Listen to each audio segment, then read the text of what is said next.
우리나라를 포함해서 지구상의 이 북반부에 있는 그런 나라들에는 이 산골짜기에 흐르는 그 작은 시냇물들이 흘러서 바다로 들어가는 그런 가운데 살아가는 아주 특별한 물고기가 있습니다. 우리 한국의 경우는 이제 가을이 시작이 되면 단풍이 들고 하는 그런 때 시작이 되는데, 그동안에 태평양에서 몇 년 동안 성장했던 이 물고기가 자기가 태어난 그 강으로, 시내로 찾아 올라갑니다. 바로 연어이죠. 어떻게 그곳을 찾아가는지 과학자들이 많이 연구도 하지만 참 신기합니다. 어렸을 때 알에서 깨어난 그 장소를 찾아가는 연어들은 굉장히 크죠. 그래서 그 때를 맞춰서 우리나라도 그렇고 또 알래스카도 그렇고 그런 데서 이렇게 연어를 잡게 됩니다. 자기가 태어난 그 시냇물, 그 시냇물을 찾아가기 위해서는 굉장히 많은 그러한 어려운 고비를 통과해야 합니다. 때로는 폭포를 만납니다. 때로는 바위를 만납니다. 상관하지 않습니다. 몸이 찢어지는 한이 있더라도 그것을 따라서 올라갑니다. 왜 그럴까요? 바로 내 다음 세대를 낳기 위해서 그렇습니다. 그것 하나입니다. 새로운 생명을 낳으려고 하는 그 의지 하나로 모든 것을 뚫고 그 강을 거스르고 올라가는 거예요. 어떠한 방해도 굴하지 않죠. 물론 사람들이 많이 낚시하고 잡으니까 잡히기는 하지만, 이렇게 강물이 흘러가고 있는데 살아가고 있는 고기가 있습니다. 물론 종류는 두 종류예요. 살아있는 물고기와 죽은 물고기. 죽은 물고기는 배를 위로 한 채 물결을 따라서 그냥 흘러나가는 것뿐입니다. 그러나 살아있는 물고기는 등을 고추 세우고 그리고 그 흐르는 강물을 거슬러 돌파하고 올라가게 되어 있습니다. 마찬가지로 이 세상을 살아가는 사람들도 그렇습니다. 세상은 강물처럼, 아주 큰 강물처럼 그렇게 도도히 흘러갑니다. 거역할 수 없는 문화의 흐름, 세상의 풍조, 그런 가운데 사람들은 살아있기도 하고 죽어있기도 한 거예요. 물론 육신은 살아있죠. 그렇지만 영혼이 죽은 사람들이 있습니다.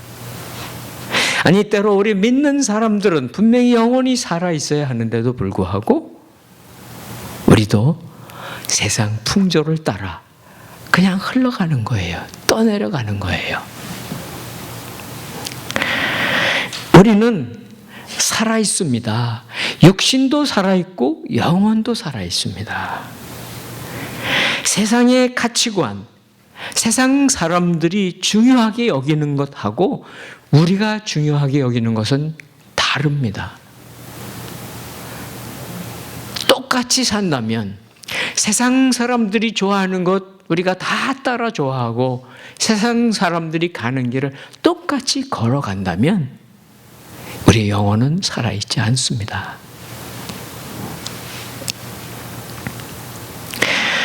마치 연어가 생명을 낳기 위해 그 고난을 뚫고 올라가는 것처럼 하나님은 우리 믿는 사람들에게 우리의 생명뿐만 아니라 우리의 다음 세대의 생명을 낳도록 그렇게 우리를 살려주기를 원하십니다. 물론 우리들은 대부분 이렇게 열심히 신앙생활을 잘해왔습니다. 그런데 항상 잘할 수는 없더라고요. 어려운 일이 반드시 닥치는 거예요. 마치 내가 저 산을 올라가리라 하고 산을 올라가기 시작하면 처음에는 힘들지 않습니다. 점점 숨이 차는데 어느 정도 올라갈 때 이제 내려갈까? 여기서 싸운 도시락 먹고 내려갈까? 그런 마음이 드는 데가 있어요. 그것이 바로 소위 이야기하는 팔부능선이에요. 산 꼭대기를 올라가기로 왔지만 곧 거의 다 왔어요. 거의 다 조금만 더 가면 되는데 거기서 주저앉는 거예요. 우리들이 신앙생활 할 때도 그런 일들이 나타납니다. 거기서 그 팔부능선에서 힘들지만 숨차지만 포기하고 싶지만 그때 다시 힘을 모아서 한 번만 힘을 모아 도전하면 꼭대기 올라갑니다. 예수 그리스도 안에서 신앙으로 살아가는 사람들, 우리들이죠. 우리들은 살아있는 사람들입니다. 그런데 우리도 육신을 가지고 있잖아요. 우리도 몸이 있어요. 우리도 세상 사람들처럼 먹어야 하고 입어야 하고 애들 키워야 합니다. 그것은 비슷합니다. 그러다 보니까 때로 낙심합니다. 시험에 빠지기도 하는 거예요. 오늘 하나님의 말씀은 이렇게 시작하죠. 1절 우리 같이 한번 읽어봅니다. 1절 시작. 그러므로 우리가 잘못된 길로 가지 않도록 들었던 모든 것에 더욱 주의를 기울여야 합니다. 이 편지 히브리서가 쓰일 당시는 초대교회입니다. 그 당시에 교회는 어떤 사람들로 구성이 되었는가 하면 유대인들과 이방인들이 같이 모여서 교회를 만들어서 예배를 드립니다. 그렇지만 이방인도 있지만 대다수는 유대인들입니다. 많은 사람들이 유대교의 배경을 가졌던 사람들이 기독교에 들어오게 된 거예요. 그런데 그들은 복음에 대해서 충분한 이해가 부족했습니다. 유대인들이 기독교로 오게 된 이유가 여러 가지 있겠죠. 그러나 대부분의 이유는 바로 그들과 함께 한 시대를 살았던 예수님, 또 예수님의 제자들인 사도들, 또 그들의 또 제자들인 그러한 사람들, 바로 직접 혹은 간접으로 예수님을 경험했던 사람들, 그 경험을 통해서 기독교인이 된 거예요. 물론 예수님의 말씀을 여러 가지로 잘 가르쳐 주셨지만, 예수님이 누구인지도 잘 알려주셨지만, 그러나 그들이 때로 혼동이 오는 거예요. 왜냐하면 유대인들은, 유대교도들은 자기들이 믿고 있었던 하나님이 있습니다. 그리고 자기들의 성경인 구약 성경이 있었거든요. 그런데 예수님이 가르쳐 주신 것하고 자기들이 과거에 믿었던 것하고 아직 제대로 분별이 안 되는 거예요. 예수님을 믿는다는 것이 무엇인지를 정확하게 확인을 해놓지 않았을 그때에 어려움이 생긴 것입니다. 바로 초대교회에는 많은 핍박이 있었습니다. 정치적인 핍박이 있었습니다. 그것은 로마 제국의 핍박이죠. 많은 사람이 순교도 하고 감옥도 가야 되잖아요. 뿐만 아니라 동족인 유대인들이 회유하는 거예요. 예수 그리스도 그분이 누구냐? 다시 돌아와라. 다시 우리 구약 성경에 있는 유대교로 돌아오라고 그렇게 회유하는. 그래서 실제 돌아가는 사람들이 많아지고 있었을 때에 이 히브리서가 쓰여진 거죠. 장애물이 생겼습니다. 여기쯤에서 포기할까? 이제 돌아갈까? 주저앉을까? 하는 마음들이 생겼던 사람들, 그들이 바로 오늘 이 편지를 받는 사람들입니다. 그들만 그럴까요? 때로는 우리들도 그렇습니다. 그리스도를 우리의 구세주로 믿고 오랫동안 신앙생활을 해왔던 우리들에게도 비슷한 장애물들이 나타난다는 거예요. 때로는 시험이 옵니다. 때로는 유혹이 오는 거예요. 그런데 그 유혹과 시험이 우리를 공격하는 그런 부분들이 사람마다 조금씩 다르긴 하지만 그 부분들은 바로 우리들의 약한 부분입니다. 나의 약한 부분, 또 우리 한 사람 한 사람의 약한 부분을 타고 들어오는 거예요. 세상의 그 풍조 속에, 세상에 흘러가는 그대로 따라가면서도 나는 기독교인이라고 말한다면 결국은 풍랑 속에 파손하는 배처럼 되고 맙니다. 신약 성경에도 많이 나오죠. 예를 들어 드릴게요. 고린도 교회, 사도 바울이 복음을 전했던 고린도 교회는 처음에 복음의 역사가 굉장했습니다. 성령의 은사들이 굉장했습니다. 예언을 하고 방언을 하고 기적이 일어나고 대단한 교회로 일어났습니다. 그런데 고린도 전서에 보니까 이 고린도 전서를 바울이 쓴 이유는 그렇게 흥왕했던 고린도 교회에 문제가 생긴 거예요. 어떤 어려움이 생겼냐면 우상 숭배가 생기기 시작했습니다. 아니 그렇게 열심히 성령의 역사가 나타났는데, 아니 그렇게 기적도 봤는데 왜 우상 숭배를 하냐고요. 약한 부분이었던 겁니다. 또 한 가지 일은 고린도 교회에 음행이 있었습니다. 음란의 문제가 생겼던 거예요. 예수 그리스도의 그 놀라운 기적과 성령의 역사를 봤는데 왜 그런 일이 생길 수가 있습니까? 그들이 그 부분에 약했던 것입니다. 아니 어쩌면 우리 모든 육신을 가진 사람들은 다 약합니다. 그래서 그 틈을 타고 이렇게 공격하는 것입니다. 바울의 편지는 그렇게 해서 안타깝게 편지가 이어지는 거예요. 돌아가라고, 돌아오라고 그렇게 편지하고 있습니다. 구약에도 보면은요, 이스라엘 백성들이 노예 생활을 했던 출애굽 그 역사 대단하지 않습니까? 노예 생활하다가 이제는 해방하여 자유민이 되었고 나라와 민족을 만드는 큰 일을 어떻게 하나님이 해주셨습니까? 지난 학기 동안 우리가 출애굽기 계속해서 아시죠? 재앙을, 기적을 10가지를 행하세요. 그뿐만이신가요? 홍해 앞에 딱 도착했을 때에 앞에는 바다요, 뒤에는 이집트의 군대가 쫓아와서 이젠 꼼짝 못하고 죽을 수밖에 없을 때에 홍해를 여시고 바다 밑에 감추어 놓았던 그 고속도로를 열어주신 겁니다. 그래서 그들은 다 구원을 받습니다. 엄청난 구원의 경험을 했던 사람들입니다.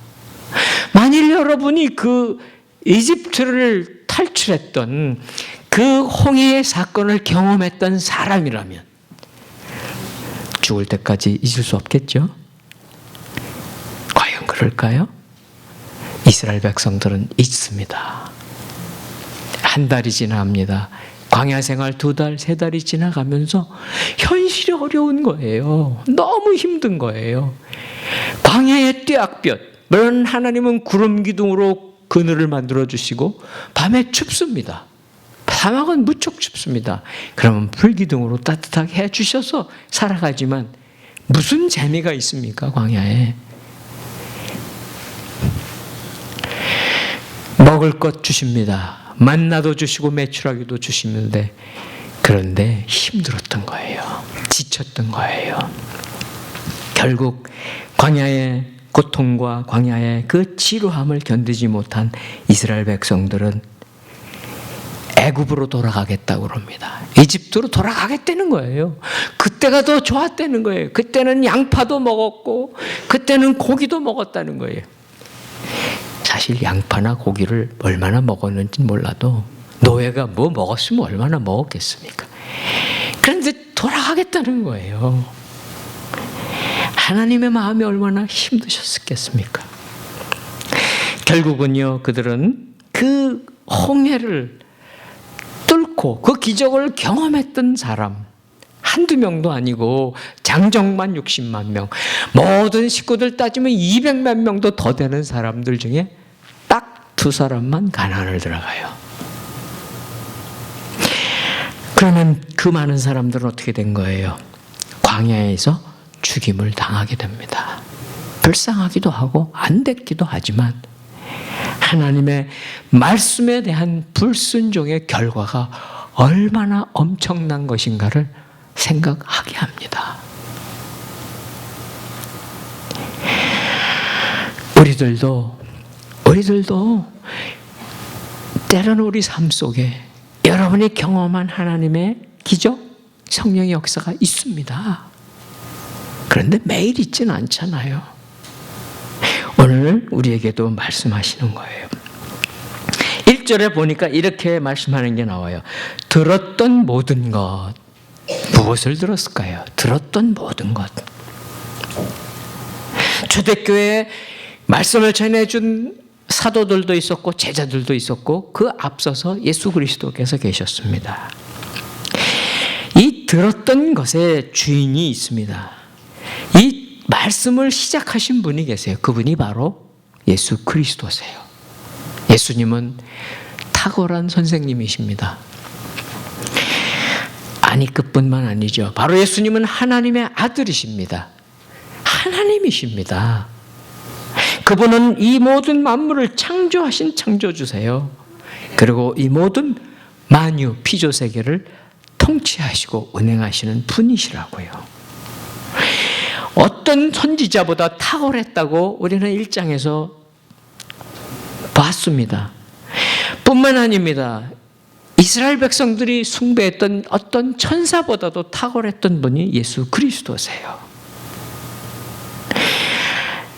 이 세상에 많은 사람들 저분 이야기면 들을 만한 사람이다 하는 분이 있을 것입니다. 물론 세상의 스승이든 아니면 어떤 하나님의 말씀을 전하는 어떤 목회자이든 있을 거예요. 그래도 저분이 하는 말씀이라면 들을 만해 하는 분도 있겠죠. 그러나 아무리 그분이 탁월하더라도 우리의 가장 탁월하신 하나님의 아들만큼 탁월할 수는 없습니다. 그 예수 그리스도께서 말씀하신 거예요. 그것을 들은 사도들과 제자들이 다시 또 초대교회에 전해준 것이고 오늘도 바로 그 말씀을 우리는 기록된 성경을 통해서 제가 설교하고 있고 여러분들은 듣고 계신 거예요. 어떻게 들어야 되겠습니까? 예수님이 하시는 그분의 말씀 우리는 주의를 기울이고 정말 잘 듣고 순종하셔야 합니다. 내 마음대로는 안 되죠. 그렇죠? 우리 힘으로는 안 됩니다. 그러나 우리가 듣고자 하는 그런 마음이 있으시면 바로 성령께서 오셔서 저와 여러분을 그렇게 만들어 주실 줄로 믿으시기 바랍니다. 예수님이 그러면 얼만큼 지혜로운가? 우리가 생각할 수 있는 예수님 그분 자신의 말씀이 있어요. 마태복음 12장에 보면은 이런 말씀을 하세요. 심판 때에 남방 여왕이 일어나 이 세대 사람을 정죄하리니 이는 그가 솔로몬의 지혜로운 말을 들으려고 땅 끝에서 왔음이거니와 솔로몬보다 더 큰 이가 여기 있느니라. 예수님이 말씀이에요. 땅 끝에서 온 남방 여왕은 바로 시바의 여왕입니다. 시바의 여왕은 솔로몬을 찾아서 수천리를 배 타고 이렇게 왔습니다. 그래서 그 솔로몬의 지혜를 들으면서 감탄을 합니다. 어떻게 감탄하는가 하면 그 신하들을 보고서 당신들은 너무 좋겠어. 매일 저렇게 지혜로운 왕, 솔로몬 왕의 지혜로운 말씀을 들으니 나는 너무도 부럽다는 거예요. 그런데 예수님이 뭐라고 말씀하세요? 솔로몬보다 더 큰 분이시라는 거예요. 솔로몬보다 더 큰 분. 그래서 마지막 심판 때에 남방 여왕 바로 시바의 여왕이 이 세대 사람, 그 당시에 2000년 전 사람들 뿐이겠습니까? 오늘 우리들도 마찬가지입니다. 그들에게 왜 당신들은 그렇게 지혜로운 말씀을 듣지 않았습니까? 라고 우리들을 그렇게 경책할 거라는 거예요. 솔로몬보다 큰 분이신 예수 그리스도, 만일 참으로 솔로몬보다 크신 분이 하시는 말씀이라면 우리가 어떻게 들어야 되겠습니까? 어떻게 그 말씀을 우리가 받아들여야 하겠습니까? 정말 우리의 귀를 열고 우리의 마음판에 새기고 그 말씀대로 살아가는 그러한 마음의 자세가 우리에게 필요합니다. 그런데 어떻습니까? 저와 여러분은 얼마나 주님의 말씀을 소중히 여기고 계십니까? 정말 예수님의 말씀이, 내가 이 말씀이 어디서 들을 수 없는 말씀, 내가 꼭 붙잡아야 될 말씀이라고 생각하는가 하는 거예요. 1절에 또 그래서 이렇게 말씀하고 있습니다. 더욱 주의를 기울이라고 말씀하세요. 더욱 주의를 기울이라고. 우리말 성경은 이렇게 번역이 되어 있지만 개역 개정에는 이렇게 번역이 되어 있어요. 더욱 간절히 삼가하라는 거예요. 더욱 간절히 삼가하라. 세상에 있는 어떤 사람의 말은 우리가 듣고 따를 수도 있고 안 따를 수도 있습니다. 그렇지만 이 말씀, 예수 그리스도의 하신 말씀이라고 하면, 주님의 말씀이라고 하면 이 말씀이 얼마나 소중한 말씀인가를 우리 마음을 다해서 간절히 지키라는 거예요. 왜 지켜야 되는가가 이제 2절에 나와요. 2절, 우리 2절 말씀 같이 한번 읽도록 하십니다. 2절 시작. 천사들을 통해 하신 말씀도 효력이 있어 모든 범죄와 불순종이 마땅한 징벌을 받았는데. 천사들을 통해 하신 말씀, 천사들을 통해 하신 말씀이 무엇인가요? 물론 우리에게 이 천사들을 통해서 하신 말씀이라고 하는 표현이 어떤 뜻인가를 알아야 돼요. 유대인들이, 이 편지를 받는 유대인들은 알아요. 천사들을 통해 하신 말씀이다 그러면 딱 알아듣습니다. 그것은 바로 구약의 율법입니다. 구약의 율법, 바로 구약 성경을 말씀하고 있는 거예요. 구약 성경은 원래 누가 시작했습니까? 모세가 시작하죠. 창세기서부터 신명기까지 모세오경을 기록한 사람은 모세라고 우리가 알고 있잖아요. 모세는 시내산에서 하나님의 말씀을 받은 사람입니다. 그 구약 성경을 기록한 사람은 모세예요. 모세와 선지자들입니다. 그런데 왜 천사라고 그래요? 그것은요, 유대인들이 그런 생각을 가지고 있어요. 바로 모세가 하나님의 말씀을 들을 때에 도와준 사람이 천사라는 거예요. 천사. 그런 유대인들의 그들의 문화입니다만은, 구약에 보면 하나님이 직접 말씀하시는 경우가 참 많습니다. 그러니까 하나님은 직접 말씀하시기도 하고요, 또 천사를 통해서 말씀하시기도 하셨어요. 그 두 가지가 한 본문에 막 섞여 있을 때도 있어요. 하나님은 말씀을 메신저를 통해서, 바로 천사들을 통해서 우리에게 들려주시기도 하시고 직접 모세를 통해 들려주시기도 하시는데, 하여튼 하나님이 주신 말씀이 구약 성경이에요. 물론 신약도 그렇습니다. 그런데 오늘 구약의 율법이라고 하는 것, 그것은 참 특별한 선물입니다. 이스라엘 백성에게는 참 특별한 선물입니다. 이 세상에 많은 민족이 있었습니다. 2000년 전, 아니 4000년 전 그 당시에 수많은 민족들이 있었지만 그 중에 한 사람을 택해서, 그렇죠? 한 아브라함과 사라를 택해서, 그들이 특별해서가 아닙니다. 보통 사람들 같았던 그들을 택해서 민족을 만드시고 나라를 만드시고, 그리고 그들에게 바로 하나님의 백성이라고 하는 그 표지를 준 것이 율법이에요.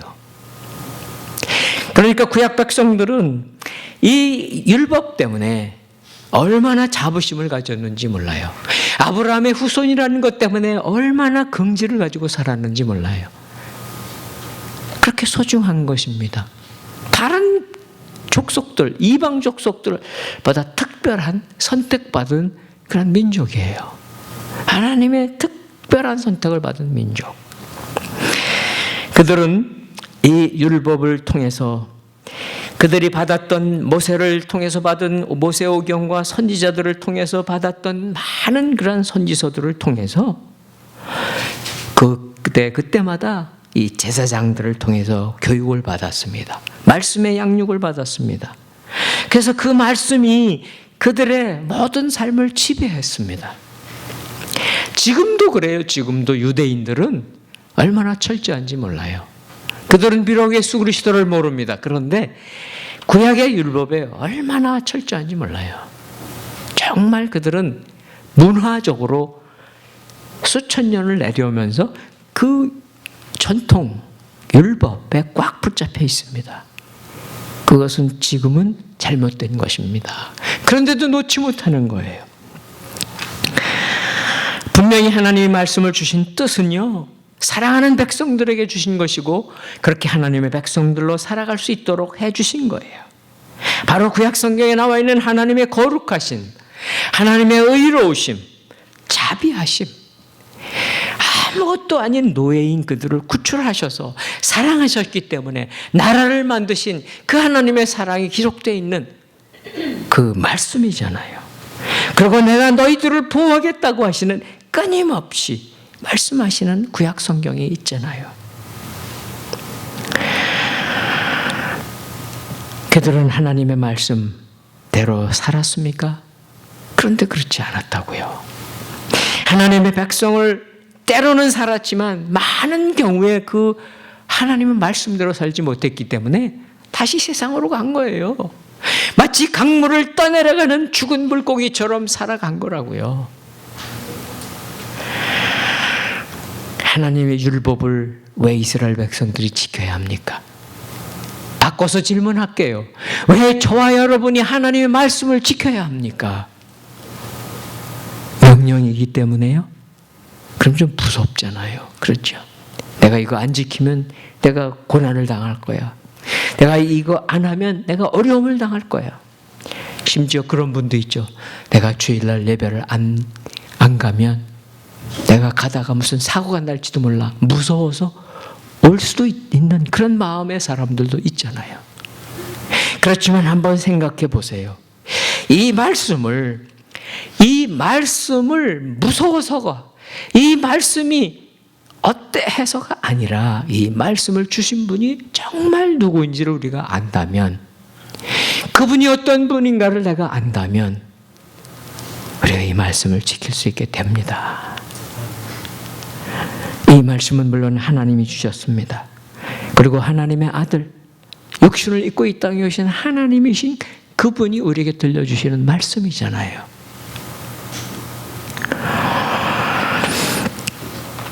참으로 우리가 살아계신 하나님을 우리가 믿는다면, 그리고 예수 그리스도 그분이 지금도 하나님 보좌 우편에서 우리를 위해 중보하시고 우리의 목자가 되신다는 것을 우리가 믿는다면 그분의 말씀은 다시 새롭게 우리에게 다가와야 한다는 거예요.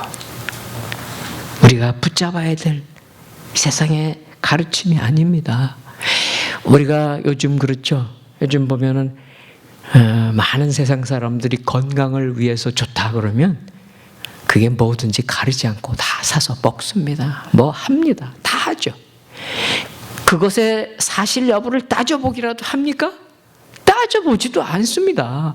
뭐가 좋다 그러면 다 우르르 몰려가서 그거 사서 먹고 그거 사서 다 하는 거예요.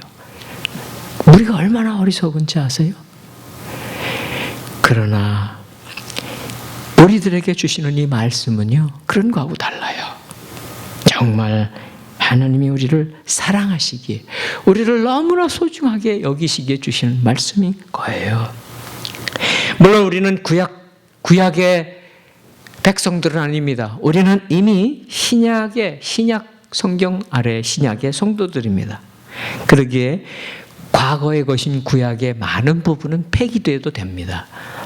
특별히 어떤 부분인가 하면 절차에 관한 것, 예식에 관한 것, 의식에 관한 것, 제사에 관한 것은 더 이상 우리에게 해당이 없지만 그렇지만 우리가 아셔야 될 게 있어요. 그것은 무엇인가? 구약의 율법이라고 하는 것은 없어진 것이 아닙니다. 폐하여진 것이 아닙니다. 바로 신약에 있는 복음에 의해서 무엇보다도 예수 그리스도에 의해서 완성됐습니다. 예수님이 이 땅에 오신 것은 율법을 폐하시기 위해서 오신 게 아니라고 말씀하세요. 율법을 완성하기 위해 오셨다고 말씀하세요. 그래서 구약의 율법은 결국은 어디에서 완성이 되는가? 신약의 복음에 의해서 완성이 되는 거예요. 지금 일부 예배 때 우리 이종실 목사가 팔복을 강의하고 있습니다. 설교하고 있는데 산상수훈에 보면은 우리가 율법에 10계명에 있는 말씀보다 더 느슨한 말씀을 하고 계실까요? 구약에 있는 율법의 말씀보다 더 쉽고, 우린 신약이니까, 우린 신약의 성도이니까 구약의 율법보다 우리는 좀 더 편하게 살아야 되지 않을까 하는 마음이 여러분에게 혹시 있습니까? 그런데요, 예수님 말씀에 보면 그렇지 않습니다. 예수님의 말씀은 때로 구약의 율법보다 더 우리를 꼼짝 못하게 하고 다가오실 때가 있어요. 아니, 실제가 그렇습니다. 그럼 어떻게 해야 됩니까? 어떻게 해야 됩니까? 염려하지 마세요. 여러분 마음속에 우리 주님이 그것을 얼마든지 감당할 수 있고 또 지킬 수 있는 길을 열어주십니다. 그것은 바로 나의 힘이 아닙니다.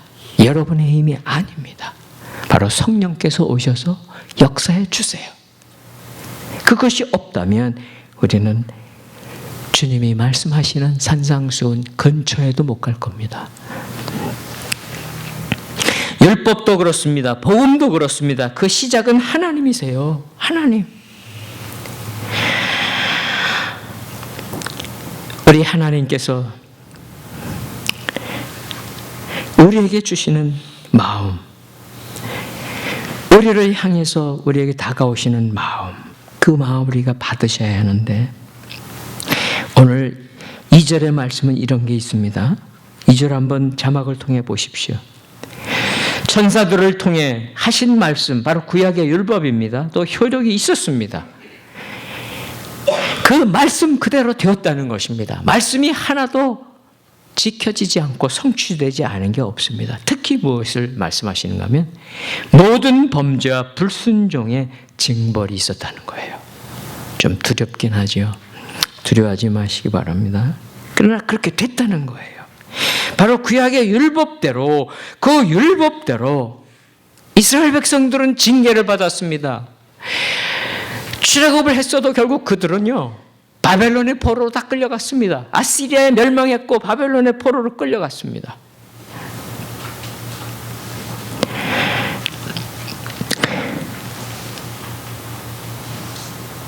두렵기도 합니다. 왜냐하면요,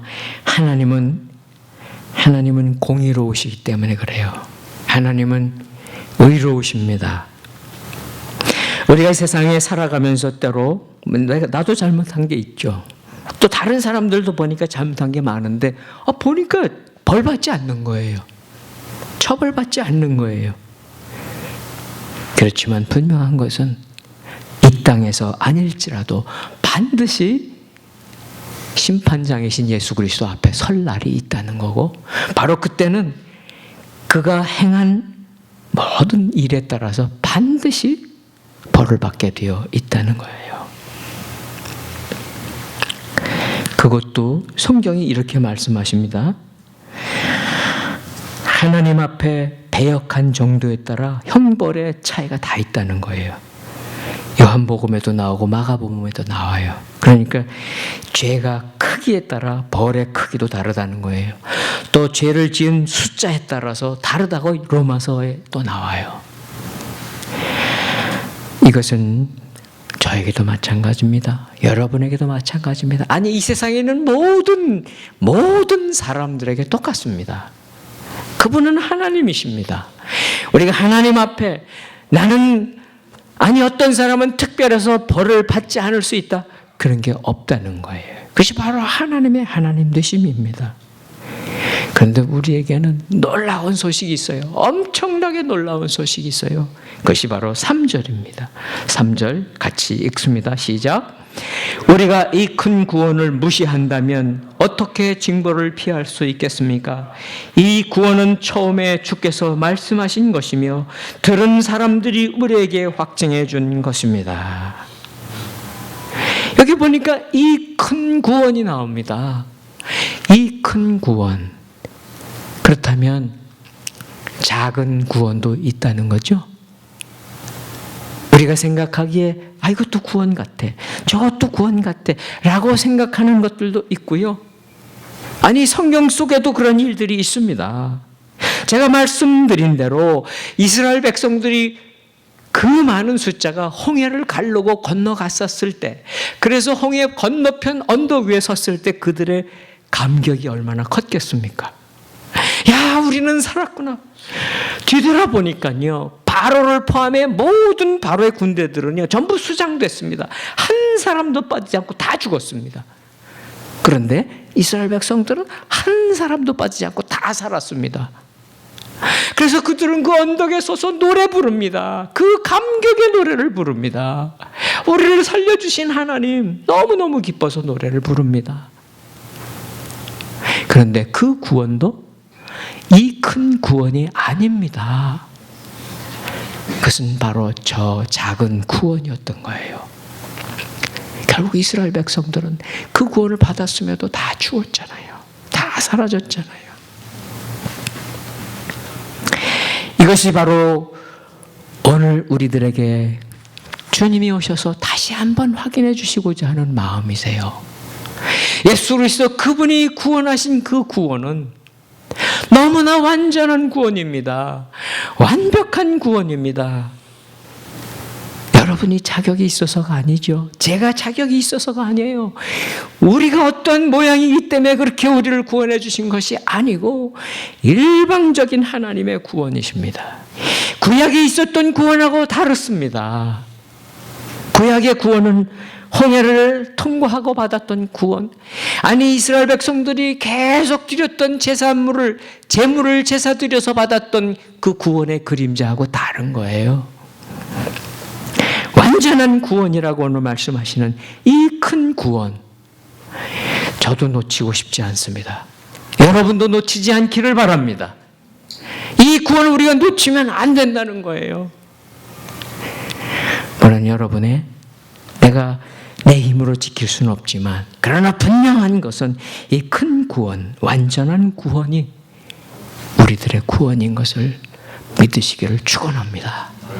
예수님의 구원이 얼만큼 큰 구원인가? 첫 번째 생각해 보세요. 영원한 구원입니다. 효과가 1년 가고 약효가 떨어지는 구원이 아니고요. 영원토록 가는 구원입니다. 그리고 이 구원은 바로 하나님의 아들 예수 그리스도 그분이 하신 구원입니다. 그리고 이 구원은 이 길 밖에는 없는 구원입니다. 왜냐고요? 전능하신 하나님이 왜 꼭 이렇게 하셔야 됩니까? 왜 전능하신 하나님이 독생자 예수 그리스도를 이 땅에 천한 인생으로 오게 하셨고, 그렇게 모욕을 당하게 하셨고, 왜 그렇게 고난을 당하셔서 강도처럼 반역자처럼 십자가에 죽게 그렇게 하셔야만 되겠습니까? 이것밖에 없으셨기 때문에 그래요. 하나님이신 그분이 친히 이 땅에 오셔서 바로 나 때문에 가셔야 될 길, 이 길밖에 없으셨기 때문에 오신 길이기 때문에 완전한 구원입니다. 우리는 이 내용을 히브리서를 가면서 또 자꾸 생각하며 또 나눌 것입니다. 이 길밖에는 없습니다. 그래서 우리는 구원을 받았기 때문에 어떻게 살아가고 있습니까? 우리는 사실은 옛날에 지은 죄가 많습니다. 용서받았죠. 앞으로는 어떨 것 같습니까? 죄 또 지을 것입니다. 우리는 죄 짓지 않고 살 수 없는 연약한 존재입니다. 그러나 우리가 과거의 죄이든 내가 앞으로 지을 죄이든 모든 죄가 십자가에 흘리신 예수 그리스도의 보혈 때문에 용서받으셨음을 믿으시기 바랍니다. 그것이 우리가 받은 구원입니다. 내가 좀 잘못하더라도 그것 때문에 죄의식에 잡히지 마시라, 그거예요. 물론 반대도 있습니다. 이단들처럼 난 이제 구원받았어. 구원받았으니 이제 취소되지 않는 구원이니까 내 마음대로 살 거야 하고 세상에 흘러가는 강물에 흘러간다면 그 구원은 이루어지지 않습니다. 절대로 이루어지지 않습니다. 그러면 구원이 이렇게 또 무엇이겠습니까? 이 구원은요, 바로 전능하신 하나님, 그 하나님이 베푸시는 선물을 받으며 살아가는 인생이 되는 거예요. 여러분을 누가 지켜주십니까? 여러분의 건강을 누가 지켜주십니까? 여러분의 사업장을 누가 지켜주십니까? 하나님이 지켜주시겠다는 거예요. 구원받은 자들의 인생을 지켜주시겠다는 거예요. 하나님이 여러분을 지켜주고 계심을 믿으시기 바랍니다. 또 구원의 또 은혜가 또 있습니다. 우리는 비록 이 땅에 살고 있어서 이 세상 가운데 살고 있지만 우리가 장차 누릴 하나님의 나라, 완전한 하나님의 나라의 일부분을 땡겨서 살고 있습니다. 어렵긴 하지만 우리는 이 세상에 살아가면서 세상의 물결이 그렇게 우리를 공격하고 우리를 끌어가려고 하더라도 우리는 흔들리지 않아요. 아니, 흔들리지 마셔야 돼요. 우리는 세상에 사는 사람들처럼 그렇게 물질을 따라가고 지위를 따라가고 또 그렇게 아이들을 정말 못 살게 하면서 교육을 시키지 않아도 하나님이 지켜주시는 그런 하나님이 베풀어 주시는 그러한 삶에 그것이 바로 하나님 나라의 일부분입니다. 하나님의 나라가 여러분의 가정 가운데 여러분의 자녀들 가운데 이렇게 성취되는 그러한 삶을 사시기를 축원합니다.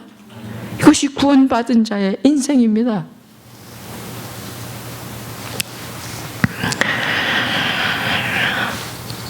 우리들이 어떻게 이 일을 감당하겠습니까?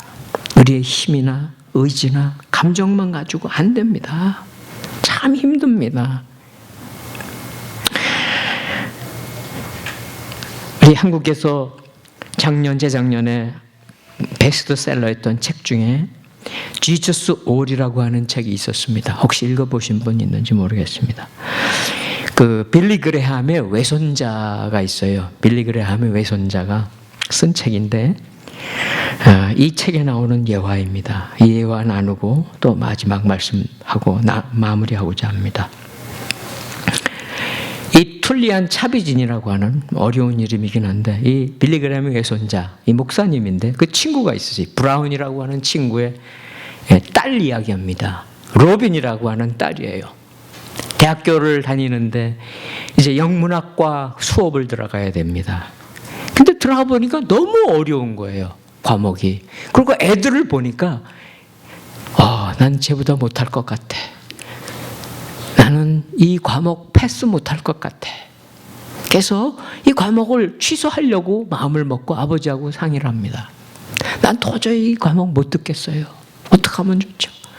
그래서 그 아버지가, 로빈의 아버지가 생각하다가 그럼 나하고 같이 한번 교수님을 찾아가 보자. 그래서 그 학과장이신 그 교수를 찾아갑니다. 그분은 마침 유대인이었는데 뭐 상관없습니다만 그 학과장이 딸하고 아버지가 온 것을 보고서 아버지가 자초지종을 다 얘기했습니다. 그랬더니 이 학과장이 그러세요. 내가 따님하고 얘기 잠깐 할게요. 그러면서 이렇게 얘기합니다. 로빈의 마음이 어떤지 내가 알아요. 그런데 내가 시험 점수에 상관없이 A 학점을 주면 어떨까? 이제 시작하는 건데 A 학점을 내가 주는 걸로 약속을 할게. 그러면 공부할 수 있겠어? 그래서 로비는 훌쩍훌쩍거리면서 예, 해볼게요. A 학점 주겠다는데, 시험을 실패해도 A 학점 주겠다는데. 여러분 그런 교수 만나면 너무 좋겠죠? 아멘. 아멘. 그렇습니다. 결국 이 로빈 학생은 그 학기도 잘 공부해서 A 받았고, 그 다음 학기도 또 공부해서 A 받았습니다. 계속 공부했습니다. 바로 이 큰 구원이 무엇인가를 얘기해 주는 거예요. 이 큰 구원. 저와 여러분이 받은 이 큰 구원, 예수 그리스도를 통한 큰 구원은 우린 이미 A 학점 받은 사람들인 것을 믿으시기 바랍니다. 때로 우리를 흔드는 일이 생길지라도, 어려운 위험이 생길지라도 흔들리지 마시라는 거예요. 우리 4절 읽고 마무리하도록 하겠습니다.